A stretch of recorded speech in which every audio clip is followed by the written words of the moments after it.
علیکم ورحمۃ اللہ وبرکاتہ۔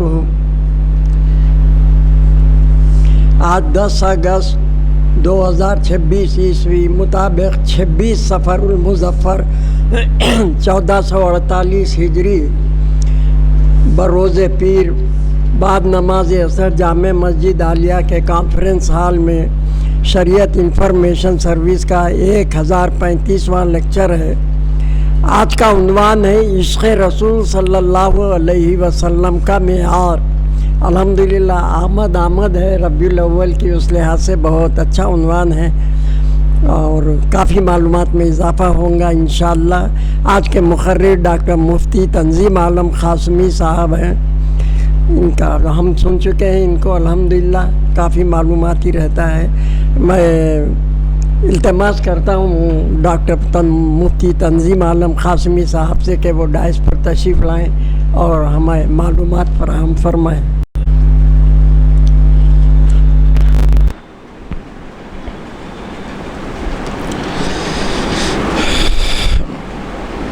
بسم اللہ الرحمن الرحیم۔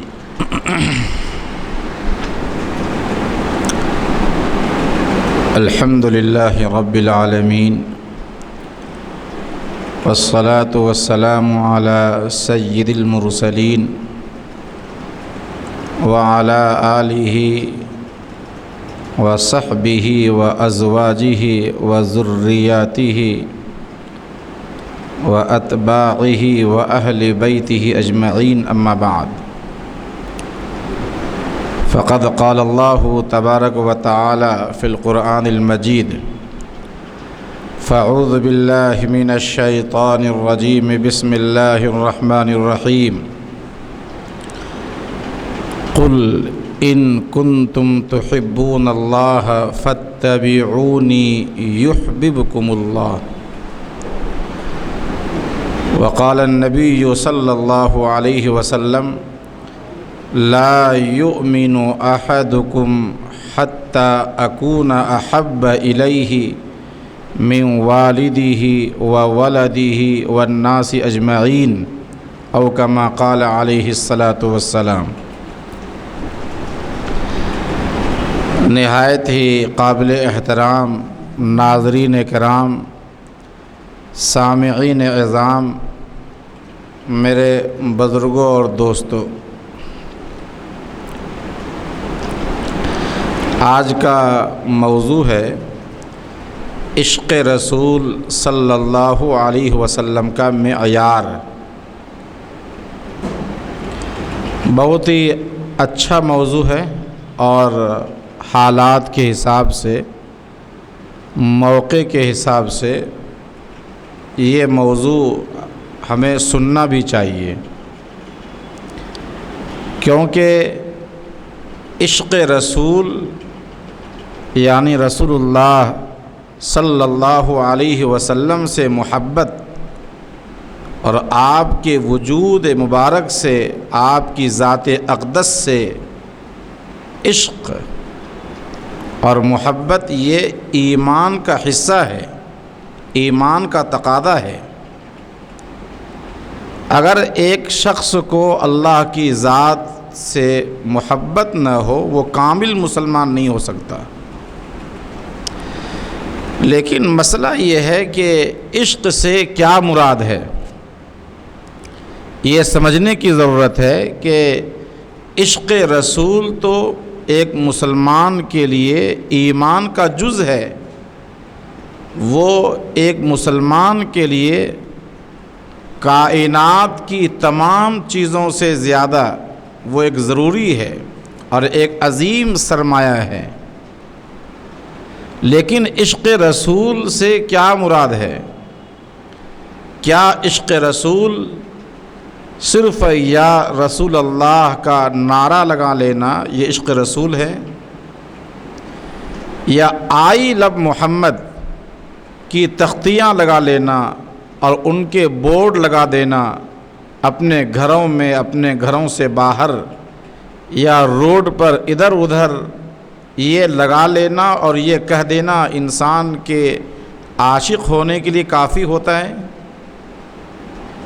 یا یہ کہ جب مہینہ ربیع الاول کا آئے اور حضور کی آمد کا جب مہینہ آئے تو کچھ جلسے کر لیے جائیں، کچھ اجتماعات منعقد کر لیے جائیں سیرت رسول پر، اور حضور کی ولادت کے ترانے گا لیے جائیں، آپ کی سیرت پر کچھ جلسے ہو جائیں۔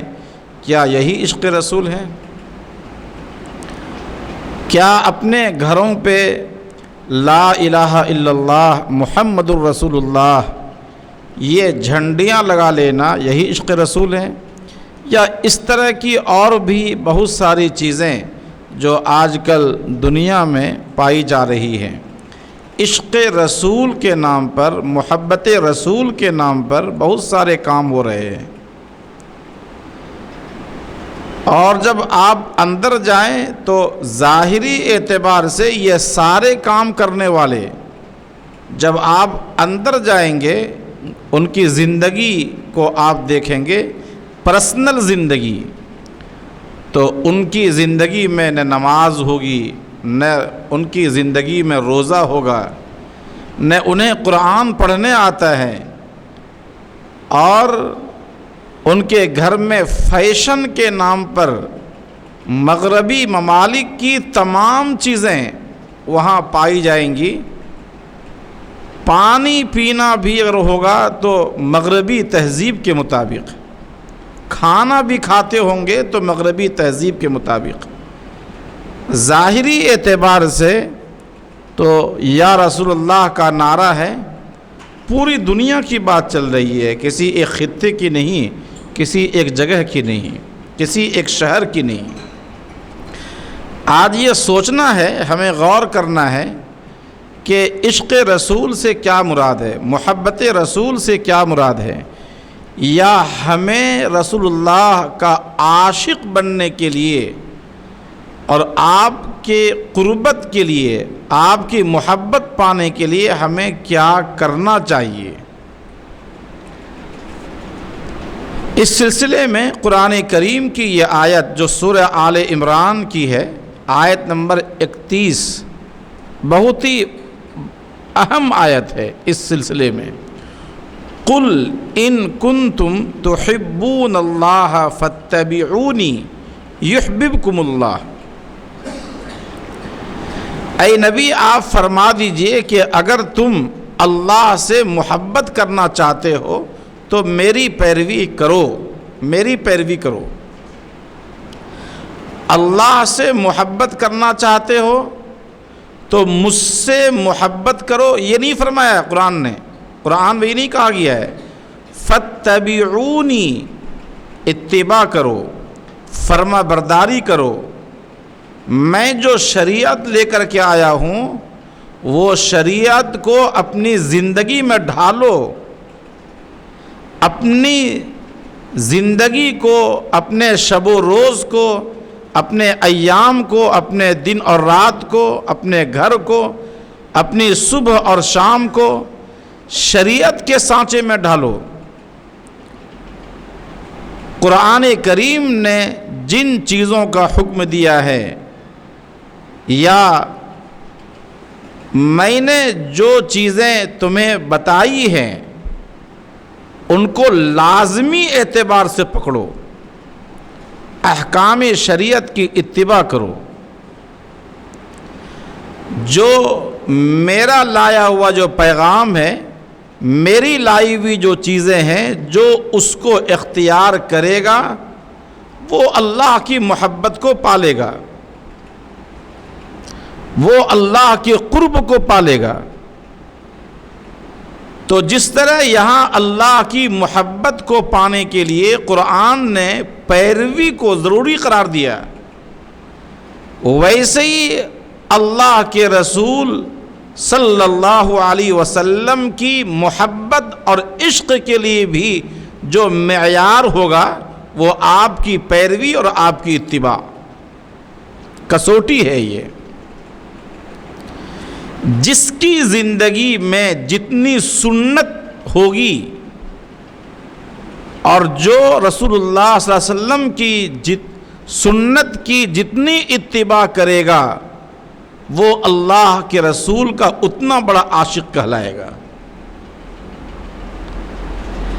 ایسا کبھی نہیں ہو سکتا کہ ایک آدمی کی زندگی سنت سے خالی ہو،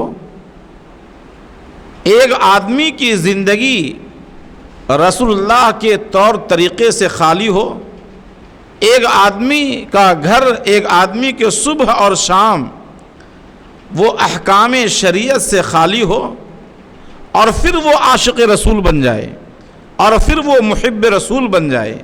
ایسا نہیں ہو سکتا۔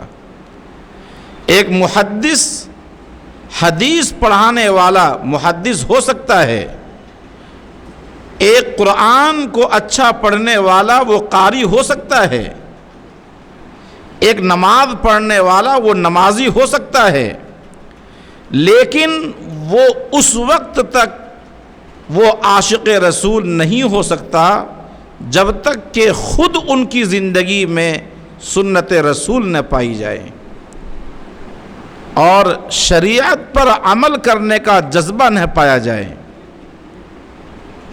کیوں؟ اس لیے کہ محبت ایک مخفی چیز ہے،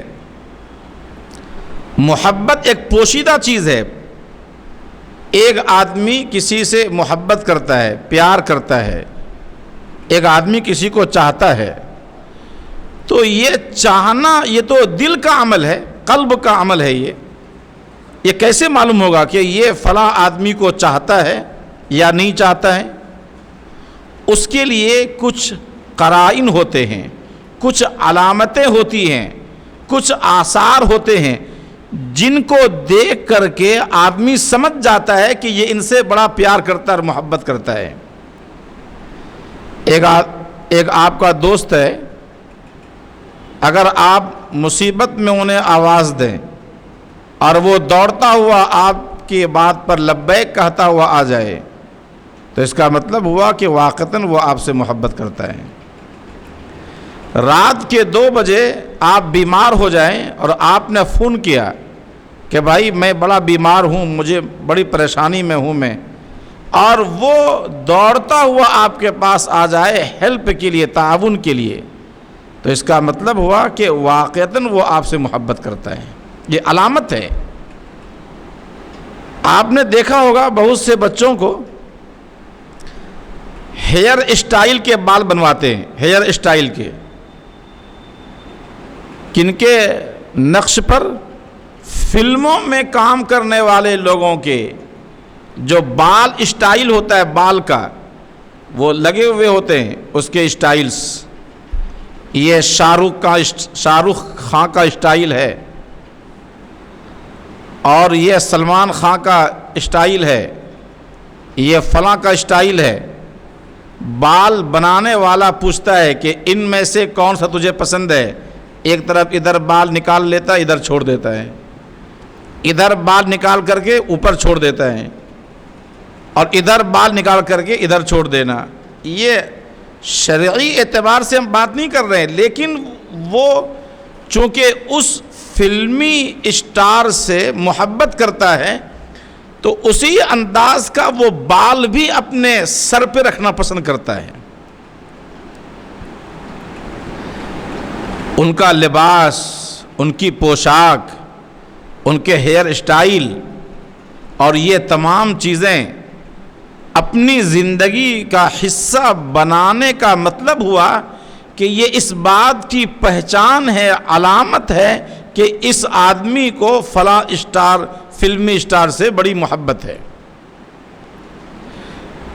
ویسے ہی اگر ایک مسلمان کو جناب محمد الرسول اللہ صلی اللہ علیہ وسلم سے محبت ہے اور آپ سے اگر عشق ہے تو اس کا مطلب یہ ہوا کہ آپ کی سنتیں ان کی زندگی میں داخل ہونی چاہیے۔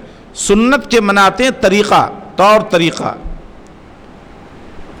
یہ کیا مطلب ہے کہ ایک آدمی فلم میں کام کرنے والے سے محبت کرتا ہے تو اس کے ہیئر اسٹائل کو اپنی زندگی کا حصہ بناتا ہے اور ان کی زندگی کے طریقے کو اپنا طریقہ بناتا ہے، لیکن اللہ کے رسول سے محبت کرنے والے کی زندگی گویا کہ عمل سے خالی ہے، سنت سے خالی ہے. آپ کی زندگی کا کوئی جھلک زندگی میں نہیں پائی جاتی ہے، نہ کھانے میں، نہ پینے میں، نہ شادی بیاہ میں. تو یہ کہا جائے گا کہ ان کے اندر عشق رسول نہیں پایا تھا. لاکھ اپنی زبان سے وہ کہہ لے کہ مجھے بڑی محبت ہے حضور سے، لاکھ وہ یہ کہہ لے کہ میں اللہ کے رسول کا دیوانہ ہوں، لاکھ وہ ترانے گا لے، لاکھ وہ شور شرابہ کر لے عشق رسول کا، آئی لو محمد کا، لیکن حقیقت میں شریعت کے نقطہ نظر سے وہ آدمی عاشق رسول نہیں ہوگا. کیوں؟ اس لیے کہ عشق رسول کے لیے اتباع رسول یہ کسوٹی ہے. اتباع رسول،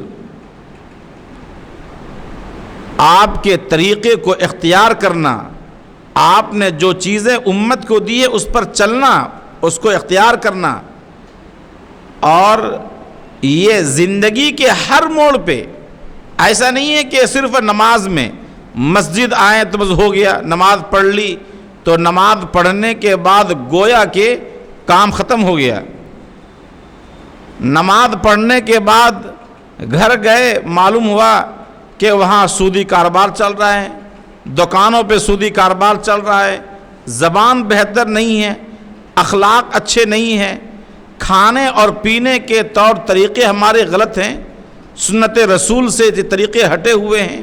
ایسا نہیں ہے، بلکہ اتباع رسول کا مطلب یہ ہوا کہ کھانے پینے میں بھی، زندگی گزارنے میں بھی، معاشرتی زندگی میں، اپنے بچوں کے ساتھ، اپنے بیوی کے ساتھ، اپنے پڑوس کے ساتھ رہنے کا وہی طریقہ اختیار کرے، وہی انداز اختیار کرے جو ہم سب کے آقا جناب تاجدار مدینہ جناب محمد رسول اللہ صلی اللہ علیہ وسلم سے جو ثابت ہے، وہ طریقہ اختیار کرے.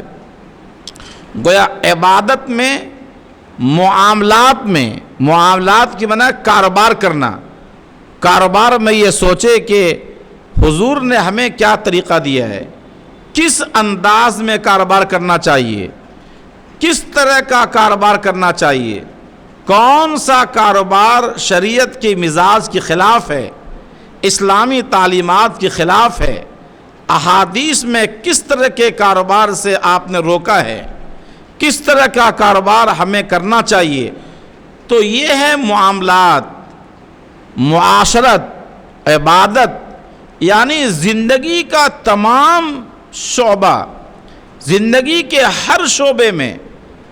شادی بیاہ کر رہے ہیں تو وہاں بھی حضور کی سنت ہمیں اختیار کرنی ہوگی. ولیمہ کر رہے ہیں تو وہاں بھی حضور کی سنت اختیار کرنی ہوگی. جس انسان کے اندر جتنی اتباع ہوگی اور جس قدر اتباع کا جذبہ ہوگا، جس انسان کے اندر شریعت پہ عمل کرنے کا جس قدر جذبہ ہوگا، اور جس کی زندگی اور جس کی لائف سنت پر جتنی زیادہ ہوگی، وہ اتنا بڑا عاشق رسول ہوگا. چنانچہ بہت بڑے مفسر قرآن ہیں علامہ قرطبی رحمۃ اللہ علیہ. علامہ قرطبی رحمۃ اللہ علیہ نے لکھا ہے اسی آیت کے ذیل میں، علامت حب اللہ حب القرآن، اللہ سے محبت کی علامت یہ ہے کہ آپ کو قرآن سے محبت ہو. قرآن سے، قرآن اللہ کا کلام ہے، اللہ سے محبت ہے اور قرآن سے محبت ہی نہیں ہے، قرآن پڑھنے ہی نہیں آتا. وعلامت حب القرآن حب النبی، اور قرآن سے محبت کی علامت ہے نبی سے محبت ہو. وعلامت حب النبی حب السنہ، اور نبی سے محبت کی علامت ہے کہ حضور کی سنت سے آپ کی محبت ہو۔ تو کیا ہوا؟ اس طرح سلسلہ ہوا کہ اللہ سے محبت کی علامت قرآن سے محبت، قرآن سے محبت کی علامت نبی سے محبت، اور نبی سے محبت کی علامت نبی کی سنتوں سے محبت کرنا ہے۔ اسی لیے آپ دیکھیں، سیرت کی کتاب آپ پڑھ کے دیکھیے، صحابہ کرام رضی اللہ عنہم اجمعین شور شرابہ کم کیا کرتے تھے، ہنگامہ کم کرتے تھے، لیکن ان تمام صحابہ کرام میں سے ہر ایک کی زندگی سنت کے مطابق گزرتی تھی۔ ہر صبح اور ان کی ہر شام، ہر ساعت، ان کا ہر کام، ان کا معاملہ، ان کی شادی بیاہ، ان کی زندگی، ان کی دکانداری اور ان کی عبادت، ان کی نماز، ان کا اندر کے کام، ان کے باہر کے کام، پوری زندگی ان کی رسول اللہ صلی اللہ علیہ وسلم کی طریقے کے مطابق گزرتی تھی۔ صحابہ کرام یہ نہیں دیکھتے تھے کہ یہ سنت چھوٹی ہے یا بڑی ہے، یہ سنت مؤکدہ ہے یا غیر مؤکدہ ہے، وہ یہ دیکھتے تھے کہ حضور کا طریقہ کیا تھا، حضور نے اس کا حکم دیا ہے، یہ واجب ہے یا فرض ہے، یہ نہیں دیکھتے تھے۔ رسول اللہ صلی اللہ علیہ وسلم کو کیا پسند تھی، آپ کیا کرتے تھے، کیسے آپ کرتے تھے۔ سیدنا حضرت انس ابن مالک رضی اللہ عنہ خادم رسول ہیں، وہ ہمیشہ کھانوں میں سالن میں کدو بہت پسند کرتے تھے، اور سالن سے کدو تلاش کر کر کے کھاتے تھے۔ کسی نے وجہ پوچھی تو کہا کہ میں نے حضور کو دیکھا ہے، اپنے سرکار کو، اپنے آقا کو، رسول اللہ صلی اللہ علیہ وسلم کو، کہ آپ کو کدو بہت پسند تھا۔ ہمیں اس سے کوئی بحث نہیں ہے کہ کدو کے کیا فوائد ہیں، فوائد کی بنیاد پہ کدو ہم نہیں کھا رہے ہیں، اس کدو کھانے کی کیا برکت ہے ہم اس کی وجہ سے نہیں کھا رہے ہیں۔ سائنسی اعتبار سے یہ فائدہ مند ہے یا سائنسی اعتبار سے نقصان ہے، ہم اس میں نہیں جاتے۔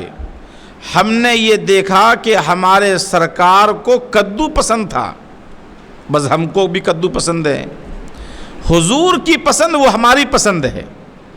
اس لیے حضرت انس ابن مالک رضی اللہ عنہ کبھی کبھی کدو کھاتے ہوئے کہتے تھے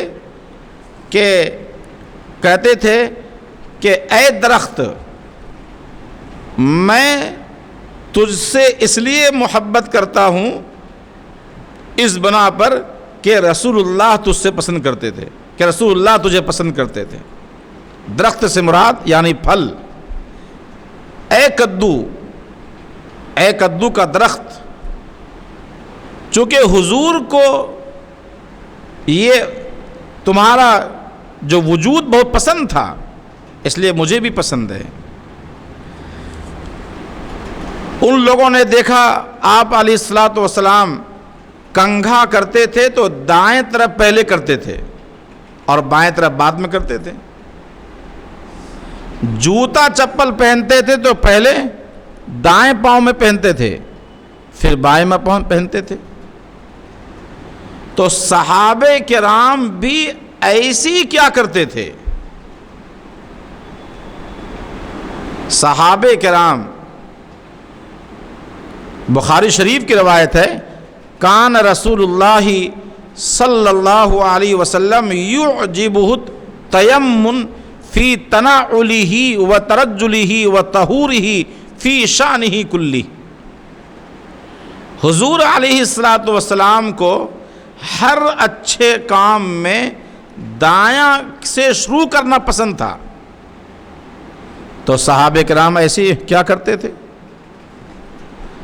اب آج اگر ہم یہ چاہتے ہیں کہ ہم رسول اللہ سے پیار کریں، محبت کریں، عاشق رسول ہوں، تو ہمیں بھی وہی کرنا ہوگا کہ ہم جوتا پہننے میں، چپل پہننے میں دائیں کو پسند کریں، پانی پینے میں 3 سانس کو اختیار کریں، 3 سانس میں پانی پئیں، کھانے کا جو طریقہ ہے سامنے سکھایا جائے، بسم اللہ پڑھ کے کھایا جائے، جو سنت ہے اس انداز میں کھانا ہوگا۔ اگر ایک آدمی اس طرح نہیں کھاتا ہے، کسی اور انداز میں کھاتا ہے، کسی اور انداز میں کپڑے پہنتا ہے، کسی اور انداز میں جوتے پہنتا ہے، یقیناً اس کے کفر اور اس کے فسق کا فتویٰ نہیں لگے گا۔ ہاں یہ ضرور کہا جائے گا کہ یہ عاشق رسول نہیں ہے۔ مسواک کرنے میں یہ دایاں ہے، یہ دایاں دانت، مسواک کرنے میں پہلے دائیں طرف رگڑیں گے دانت کو، یہ حضور کا طریقہ ہے، پھر بائیں طرف رگڑیں گے۔ حضور کا طریقہ ہے، یہ سب سے بڑی بات ہے ہمارے لیے۔ اس سے کوئی بحث نہیں ہے کہ یہ ادھر دائیں طرف کرنے میں پہلے کیا فائدہ ہے، بائیں طرف کرنے میں پہلے کیا نقصان ہے، اس سے کوئی بحث نہیں ہے۔ رسول اللہ صلی اللہ علیہ وسلم کا یہ عمل تھا۔ اگر ہم نے یہ عمل چھوڑ دیا اور یہ چھوڑ کر کے کوئی اور ہم نے کام کیا تو یاد رکھنا چاہیے کہ ہم سب کچھ ہو سکتے ہیں، عاشق رسول نہیں ہو سکتے۔ چاہے زبانی اعتبار سے ہم کتنوں ہی آئی لو محمد کہیں، چاہے کتنوں ہی ہم جھنڈیاں ہم اپنے گھروں پہ لگائیں اور گاڑیں۔ اس لیے اس موقع پر ہمیں اس پیغام کو عام کرنے کی ضرورت ہے۔ اپنے گھروں میں سب سے پہلے سنت کو داخل کریں، نماز میں، عبادات میں، معاملات میں، معاشرت میں، اور ہر اعتبار سے ضرورت ہے کہ اپنے ماحول کو سنت والا ماحول بنائیں، اپنے سماج کو سنت والا سماج بنائیں۔ آپ کا گھر، آپ کا معاشرہ، آپ کا سماج ایسا ہونا چاہیے گویا کہ یہ صحابہ کرام کے نمونے کے مطابق ہے، اور ان کو آئیڈیل لوگ بنائیں۔ آپ کا سماج، آپ کا گھر، اور لوگ یہ کہیں کہ دیکھو فلاں آدمی کی زندگی دیکھو، ان کا کوئی عمل خلاف سنت نہیں ہے۔ مسجد میں جاتے ہوئے، مسجد سے باہر نکلتے ہوئے، کھانا کھاتے ہوئے، پیتے ہوئے، چاہے لوگ اچھا کہیں یا برا کہیں، کوئی بحث نہیں ہے۔ چنانچہ صحابہ کرام میں سے ایک صحابی ہیں حضرت حذیفہ ابن الیمان رضی اللہ عنہ۔ اس زمانے کا سپر پاور تھا کسرا، ایک روم بھی تھا، ایک کسرا ایران بھی تھا، کسرا مجوسیوں کا یہ ملک تھا۔ بہرحال حضرت حذیفہ ابن الیمان رضی اللہ عنہ جب کسرا پر حملہ کرنے کے لیے آئے اپنی فوج کے ساتھ، تو کسرا نے حضرت حذیفہ رضی اللہ عنہ کو پہلے کھانے کی دعوت دی اور یہ کہا کہ مذاکرات سے ہم مسئلہ حل کریں گے، مذاکرات، آپس میں بات چیت۔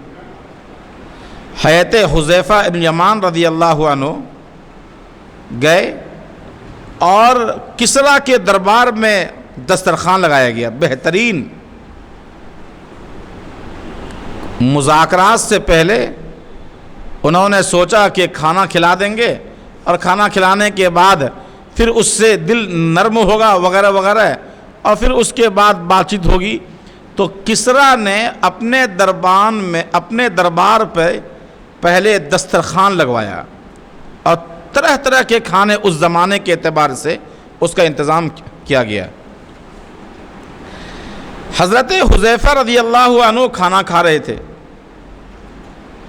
ایک ان کا نوالا نیچے گر گیا، یا نوالے کچھ حصہ نیچے گر گیا۔ حدیث میں کیا ہے؟ سنت یہ ہے کہ اگر کھانا کھاتے ہوئے کوئی نوالا یا کوئی دانہ نیچے گر جائے تو اس کو اٹھا لو، اگر وہ کھانے کے لائق ہے تو تھوڑا صاف کر کے اسے کھا لینا چاہیے، کیونکہ پتہ نہیں کھانے کی کس لقمے میں برکت ہے۔ اس لیے تو کہا گیا ہے کہ آپ دسترخوان بچھا کے آپ کھائیں۔ چنانچہ حضرت حذیفہ رضی اللہ عنہ نے اس سنت پر عمل کرنے کے لیے نوالا کو اٹھانا چاہا، ہاتھ بڑھایا، بازو میں برابر میں جو بیٹھے ہوئے تھے انہوں نے کوہنی سے اشارہ کیا اور یہ کہا کہ کیا کر رہے ہیں آپ؟ یہ سپر پاور کا دربار ہے، کسریٰ کا دربار ہے، یہاں زمین سے یا نیچے سے نوالا اٹھا کر کے کھانا بڑا معیوب ہے، اچھا نہیں سمجھا جاتا ہے۔ حضرت حذیفہ ابن الیمان رضی اللہ عنہ کا چہرہ سرخ ہو گیا اور حضرت حذیفہ رضی اللہ عنہ نے فرمایا اترک سنت رسول اللہ صلی اللہ علیہ وسلم لہؤلاء الحمقاء، وہ اچھا سمجھیں یا برا سمجھیں اس سے کوئی بحث نہیں ہے، ہمیں اس سے کوئی سروکار نہیں ہے کہ وہ اچھا کہیں گے غلط کہیں گے کس نگاہ سے دیکھیں گے، لیکن چونکہ یہ میرے نبی کا طریقہ ہے میں اپنے نبی کے طریقے کو اختیار کروں گا، کیونکہ میں عاشق رسول ہوں، نبی کا میں کلمہ پڑھتا ہوں۔ فرمایا کیا ان بے وقوفوں کی وجہ سے میں اپنے سرکار کی سنت چھوڑ دوں؟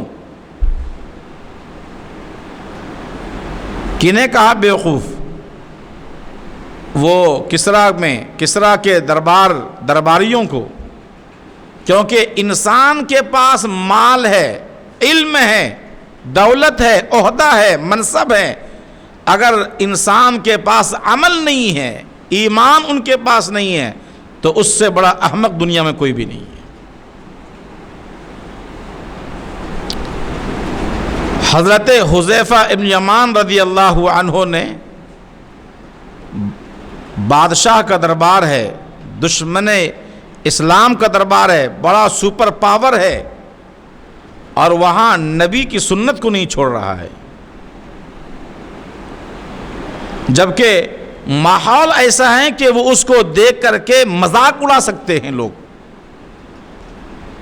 آج تو ہم اپنے گھر پہ بیٹھے جہاں کوئی مذاق اڑانے والا نہیں ہے، کوئی دیکھنے والا نہیں ہے، اپنا گھر کا ماحول ہے، دینی ماحول ہے، پھر بھی وہاں ہم اپنے سنت کے مطابق نہ ہم کھانا کھاتے ہیں اور نہ ہم اپنے بچوں کو کھانے کے لیے کہتے ہیں۔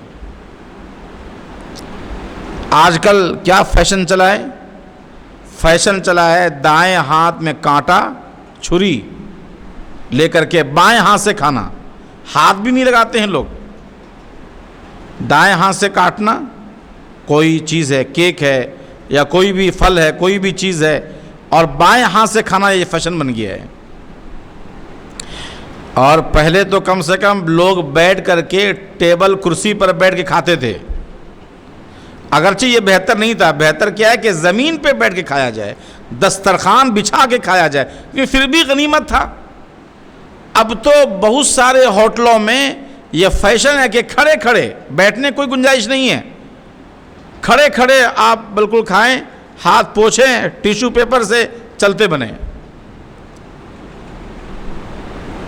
کس طرح یہ مغربی تہذیب نے ہماری زندگی سے سنتوں کو چھین لیا ہے اور ہمیں اس کا احساس بھی نہیں ہے، اور ہم مسلمان ہو کر کے بھی ان کی تہذیب شعوری یا غیر شعوری طور پر ہم اختیار کرتے جا رہے ہیں، اور پھر ہم یہ کہتے ہیں کہ اللہ کی رحمت نازل ہوگی ہمارے اوپر، اور پھر ہم یہ کہیں گے ربیع الاول کے مہینے میں کہ ہم تو بہت بڑے عاشق رسول ہیں، کھانے کا طریقہ معلوم نہیں ہے، تشہد یاد نہیں ہے، درود یاد نہیں ہے، نماز کا طریقہ معلوم نہیں ہے، طہارت کا طریقہ معلوم نہیں ہے، اور ہم عاشق رسول ہوں گے۔ یاد رکھنے کی ضرورت ہے کہ جب تک کہ ہماری زندگی میں حضور کی سنت نہ آئے اور حضور کی جو زندگی تھی اس کی جھلک ہمارے زندگی میں داخل نہ ہو، آپ کا طور طریقہ، ہم نبی کا عاشق نہیں ہو سکتے۔ سیدنا حضرت عثمان غنی رضی اللہ عنہ کو صلح حدیبیہ کے موقع پر اللہ کے رسول نے مکہ بھیجا تھا، مکہ ایلچی بنا کر کے، قاصد بنا کر کے کچھ بات چیت کرنے کے لیے۔ حضرت عثمان غنی رضی اللہ تعالیٰ عنہ اپنے خاندان کے بھائیوں کے پاس رات میں ٹھہرے، صبح جانے لگے کچھ بات چیت کرنے کے لیے رؤسائے مکہ سے، تو ان کے بھائیوں نے کہا کہ آپ کا جو پاجامہ ہے، ازار، بیچ پنڈلی پر ہے،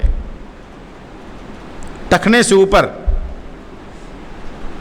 آپ اس کو نیچے کر لیں، ٹخنے تک کر لیں کم سے کم، یا ٹخنے کے نیچے کر لیں، کیونکہ یہاں ان کو عزت کی نگاہ سے دیکھا نہیں جاتا جو لوگ کہ اپنا ازار کو ٹخنے سے اوپر پہنتے ہیں۔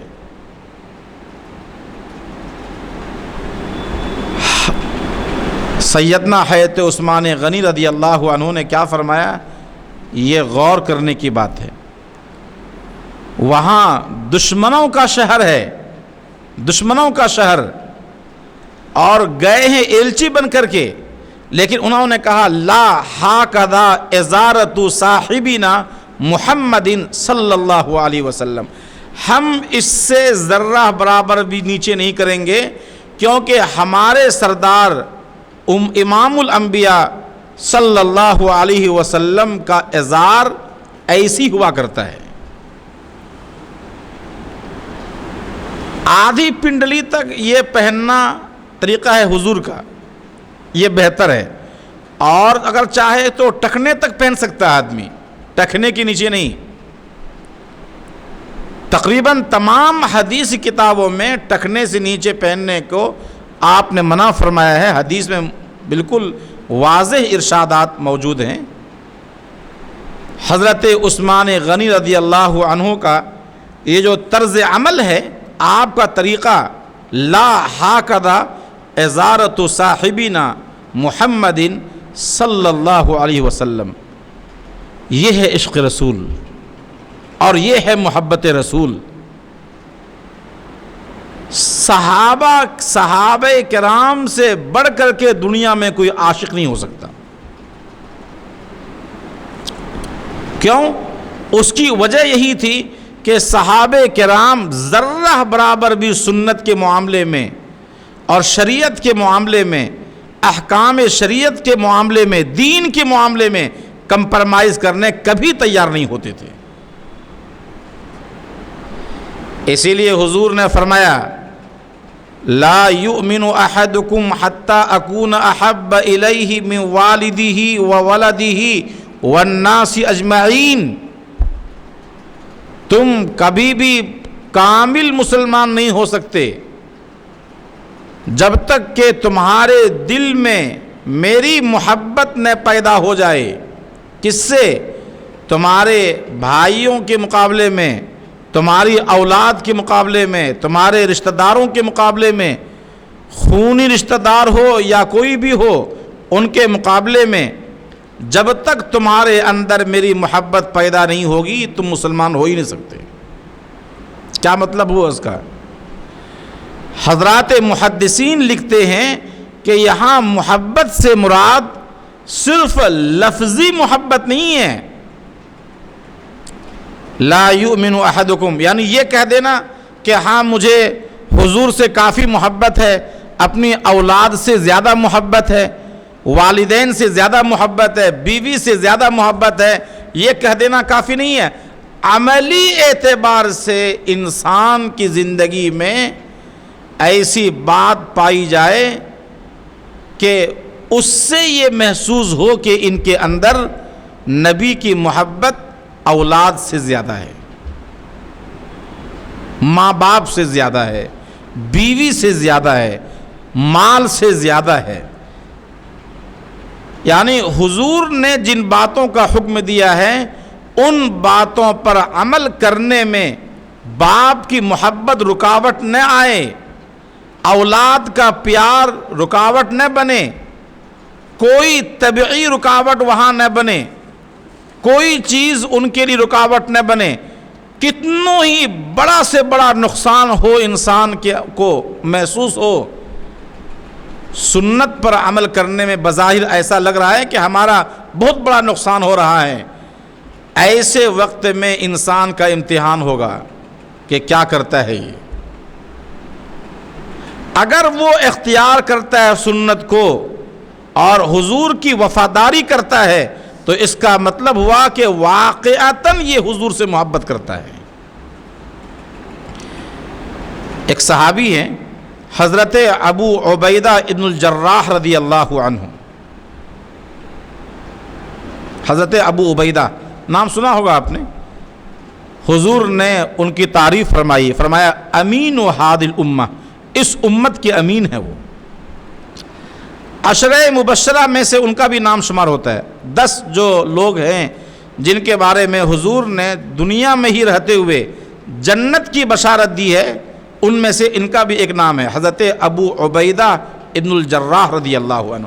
شروع میں ہی مکہ میں اسلام لے آئے تھے اور بہت ہی انہوں نے کشمکش کی زندگی گزاری، دکھ تکلیف پریشانیوں سے بھری ہوئی زندگی،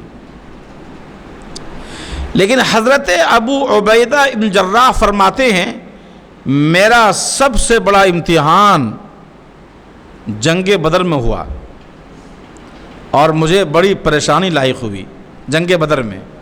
وہ کیا معاملہ تھا؟ بہت اہم بات ہے۔ حضرت ابو عبیدہ فرماتے ہیں کہ جب میں بدر گیا جہاد کے لیے، اللہ تعالیٰ نے کافی ہمت دی تھی، حوصلہ دیا تھا، جس طرف جاتے بالکل کفار میں ایک ہلچل مچ جاتی اور ان کی تلوار سے کوئی بچ نہیں پاتا، جدھر جاتے ادھر کا صفایا ہو جاتا اور لوگ ان کو دیکھ کر کے پیچھے ہٹ جاتے۔ حضرت ابو عبیدہ فرماتے ہیں کہ ایک آدمی تھا، ایک آدمی جو میرے سامنے ایٹیٹیوڈ سے کھڑا ہو جاتا تھا تکبرانہ انداز میں، میں تھوڑا اپنی نگاہ کو بچا کر کے ادھر ہٹ جاتا۔ وہ آدمی ادھر سے آیا تھا کافروں کی جانب سے، پھر ادھر آتا تو وہ بھی میرے سامنے میں آتا اور اکڑ کر کے چلتا میرے سامنے میں، میں اپنی تلوار ان پر نہیں چلاتا تھا،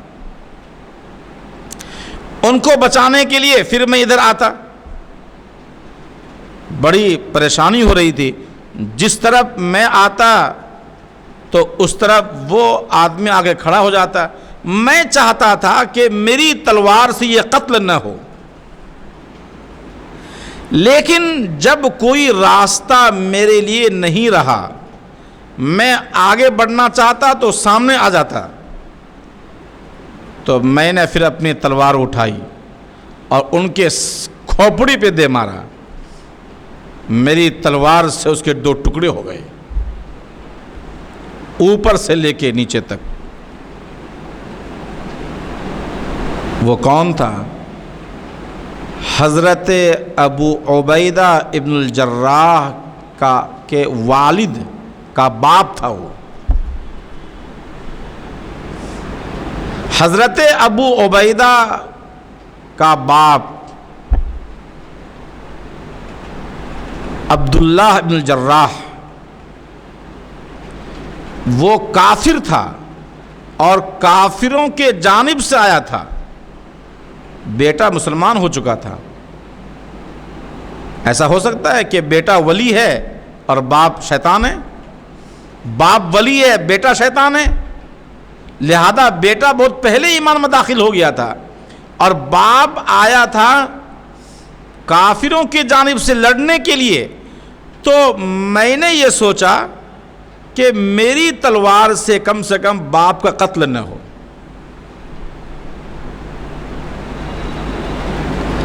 لیکن جب یہاں مسئلہ آیا کہ یہاں دین کا مسئلہ آیا اور وہ ہٹ نہیں رہا تھا بلکہ وہ آڑے آ جاتے، تو حضور کی محبت میں نے اپنے باپ کو قتل کر دیا، اور دنیا کو میں نے پیغام دیا، یعنی کہ جہاں حضور کی محبت ایک طرف اور ساری کائنات کی محبت ایک طرف۔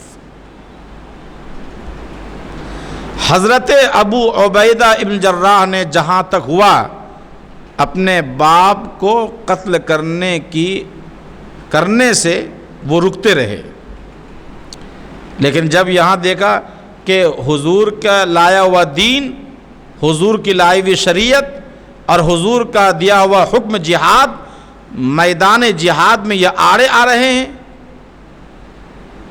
تو انہوں نے اس حدیث پہ عمل کیا کہ میرے حکم کی پیروی کے لیے اگر تمہارا خونی رشتہ بھی اگر بیچ میں حائل ہو جائے، رکاوٹ ہو جائے، تو سمجھو تم مسلمان نہیں ہو۔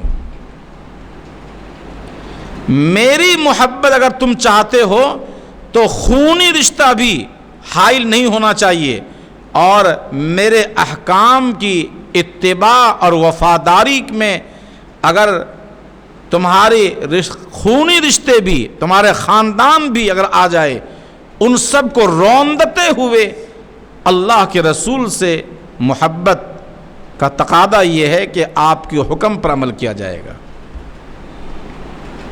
یہاں انہوں نے اپنے باپ کی محبت نہیں دیکھی، باپ کی محبت،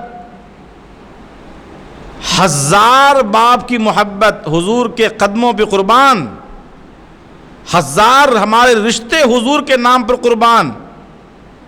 حضرت ابو عبیدہ بن جراح رضی اللہ تعالیٰ عنہ نے گویا کہ لوگوں کو یہ بتا دیا کہ ان خونی رشتوں کی کوئی حیثیت نہیں ہے حضور کے سامنے میں۔ بہت ہی مشہور واقعہ ہے، ربیعہ اسلمی بعض نے کہا ہے اور بعض نے بریدہ اسلمی کہا ہے۔ حضور کے پاس ایک دن آئے تو ان کا چہرہ اترا ہوا تھا۔ حضور نے پوچھا کیا بات ہے؟ الگ الگ انداز میں لوگوں نے بیان کیا ہے، تو انہوں نے کہا یا رسول اللہ میں شادی کرنا چاہتا ہوں، لیکن چہرے کے اعتبار سے شکل و صورت میری بہت ہی ایسا ہے کریہ النظر کہ کالا کلوٹا، کوئی اچھی شکل نہیں ہے، کون مجھے بیٹی دے گا؟ اور یہ کہتے ہوئے ان کے چہرے پر غم کے آثار ظاہر ہو گئے۔ رسول اللہ صلی اللہ علیہ وسلم تو رحمت کائنات بن کر کے آئے تھے، آپ کے دل میں اپنی امت کی محبت ماں باپ سے بھی زیادہ محبت تھی۔ حضور نے فرمایا کہ جاؤ مدینہ کی، پورے مدینہ میں سارے خاندانوں میں سے، سارے گھرانوں میں سے جو لڑکی تجھے پسند آئے، جاؤ اسے میرا سلام کہنا اور اپنے نکاح کا جا کے پیغام دو۔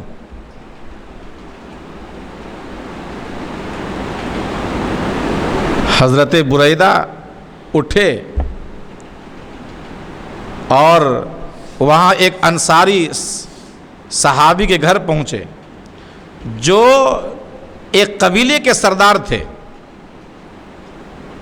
ان کے گھر پہ جا کر کے رسول اللہ کا پیغام دیا، سلام کہا اور اپنے نکاح کی خواہش ظاہر کی۔ ان کی بیٹی بڑی خوبصورت تھی۔ انسان تو ہوتا ہے، انسان ہی ہوتا ہے۔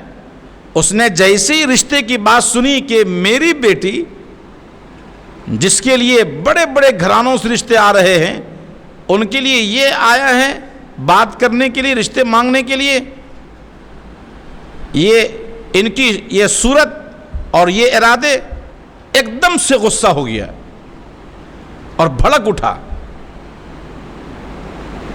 اور مختلف انداز، نازیبا الفاظ، اس کی جو بچی تھی جن سے رشتے کے لیے وہ آیا تھا، وہ دروازے کے اوٹ سے وہ سن رہی تھی۔ جب اس کی باتوں سے مایوس ہو کر کے وہ جانے لگا تو ان کی بچی باہر نکلی، کہا ابو جان کیا بات ہے، کیا کر رہے ہیں، کیا ارادہ لے کر کے آیا تھا؟ باپ نے پوری بات بتائی۔ کہا ان کی بچی نے، ان کی بیٹی نے کہا کہ ابو جان آپ نے کیا ان کو جھڑک دیا یہ کہہ کر کے؟ کیا آپ نے یہ نہیں دیکھا تھا کہ کن کا پیغام لے کر کے آپ کے پاس آیا تھا؟ وہ ہوگا کالا کلوٹا، وہ ہوگا بد شکل، وہ ہوگا بدصورت، لیکن آپ نے کیا نہیں دیکھا کہ بھیجنے والا کون ہے؟ بھیجنے والا تو ابو وہ 14ویں کا چاند ہے، انہوں نے بھیجا ہے۔ لڑکی راضی ہو گئی، لڑکی، اور کہا کہ ابو جان آپ فوراً جائیے اور کہیے کہ میں راضی ہوں ان سے نکاح کرنے کے لیے۔ اس کو کسی نے بہت اچھا کہا ہے، شاعر نے کہا ہے، غور کر ابا، لڑکی نے گویا کہ یہ کہا اپنے الفاظ میں، غور کر ابا نے اس کے رنگ تو کالے کو دیکھ، میں یہ کہتی ہوں کہ اس کے بھیجنے والے کو دیکھ۔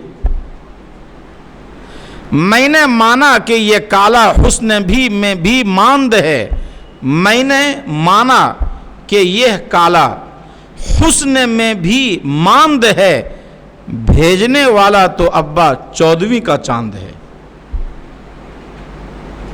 قربان جائیے، شادی میں تھوڑی بہت آگے پیچھے ہوتی ہے نا تو زندگی بھر آدمی کو بھگتنا پڑتا ہے۔ یہاں اس لڑکی نے یہ نہیں دیکھا کہ رشتہ کس سے ہو رہا ہے، آئندہ کیا ہونے والا ہے، رسول اللہ صلی اللہ علیہ وسلم کا بھیجا ہوا ہے، بس یہ دیکھ کر کے انہوں نے ہاں کہا اور اپنی زندگی ان کے ساتھ نبھائی۔ بہت مشہور بات ہے، حضرت انس فرماتے ہیں رضی اللہ عنہ، حضور جا رہے ہیں، دیکھا قبہ بنا ہوا ہے، بڑا محل بنا ہوا ہے، حضور نے ناگواری کا اظہار فرمایا۔ انہیں جب معلوم ہوا تو حضور کے صرف ناگواری کی وجہ سے انہوں نے اس کو نیست نابود کر دیا، مٹی کے برابر کر دیا۔ یہ ہے حضور کی محبت۔ ایک صحابی تھے، وہ حضور کے پاس آئے اور انگوٹھی پہنے ہوئے تھے، سونے کی انگوٹھی، تو سونے کی انگوٹھی پہنے ہوئے تھے، آپ نے لے کر کے آپ نے پھینک دیا اور حضور چلے گئے۔ تو کسی نے کہا کہ انگوٹھی لے لو اور اس کو پہن لو، خذ خاتمک وانتفع بی۔ تو انہوں نے کہا، کیا کہا کہ لا واللہ لا آخذہ ابدا وقد طرحہ رسول اللہ صلی اللہ علیہ وسلم۔ جس انگوٹھی کو حضور نے اپنے پھینک دیا ہے ناگواری کے حال میں، ہرگز میں اسے اٹھا نہیں سکتا۔ آج اس بات کی ضرورت ہے کہ ہم رسول اللہ صلی اللہ علیہ وسلم کی سیرت کو صرف تذکرہ کرنے کے بجائے ہم زندگی میں داخل کریں، فضائل سے پلٹیں فرائض کی طرف، ہم ولادت سے پلٹیں مشن مصطفیٰ کی طرف۔ یعنی آپ کیا پیغام لے کر کے آئے تھے، کیا آپ دے کر کے گئے، ہماری زندگی اس سے بھری ہوئی ہے، یعنی پر ہے یا لیس ہے یا نہیں ہے، مزین ہے یا نہیں ہے۔ یاد رکھیے، آج کے پورے بیان کا خلاصہ یہ ہے کہ جب تک ہماری زندگی سیرت رسول سے پر نہیں ہوگی، مزین نہیں ہوگی، اور حضور کی وفاداری جب تک ہماری زندگی میں داخل نہیں ہوگی، مسجدیں جب تک آباد نہیں ہوں گی، معاشرہ جب تک اسلامی معاشرہ نہیں ہوگا، وہ معاشرہ کبھی عاشق رسول والا معاشرہ نہیں کہا جا سکتا، اور ہم کبھی اس کے بغیر عاشق رسول نہیں بن سکتے۔ اللہ تعالی ہمیں عمل کی توفیق عطا فرمائے۔ اللہم صلی علی سیدنا محمد وعلی آل سیدنا محمد وبارک وسلم۔ الہ العالمین ہمارے کہنے سننے کو قبول فرما، الہ العالمین ہمارے اس کہنے سننے کو نجات کا ذریعہ بنا۔ اے اللہ ہمارے دلوں میں اپنے اے اللہ اپنے پیغمبر علیہ الصلوۃ والسلام کی محبت پیدا فرما، اے اللہ آپ کے طریقے پہ ہمیں چلنے والا بنا دیجئے، سنت رسول پر ہمیں چلنے کی توفیق عطا فرما، اے اللہ جب تک رہیں ایمان کے ساتھ رہیں اور جائیں تو ایمان کے ساتھ جائیں، اس کی ہمیں توفیق عطا فرما، جو بیمار ہیں مولا انہیں شفا عطا فرما، دنیا سے جو لوگ جا چکے ہیں ان تمام کی مغفرت کے فیصلے فرما، پوری دنیا میں اسلام کے پرچم کو بلند فرما، اے الہ العالمین آج امت سو رہی ہے گنہگار بن کر کے، اٹھ رہی ہے گنہگار بن کر کے، اس لیے آپ ناراض ہیں مولا کریم ہمارے عمل کو بہتر بنا دیجئے۔ صلی اللہ تعالی علی خیر خلق محمد وعلی آلہ وصحبہ اجمعین برحمتک یا ارحم الراحمین والحمد للہ رب العالمین۔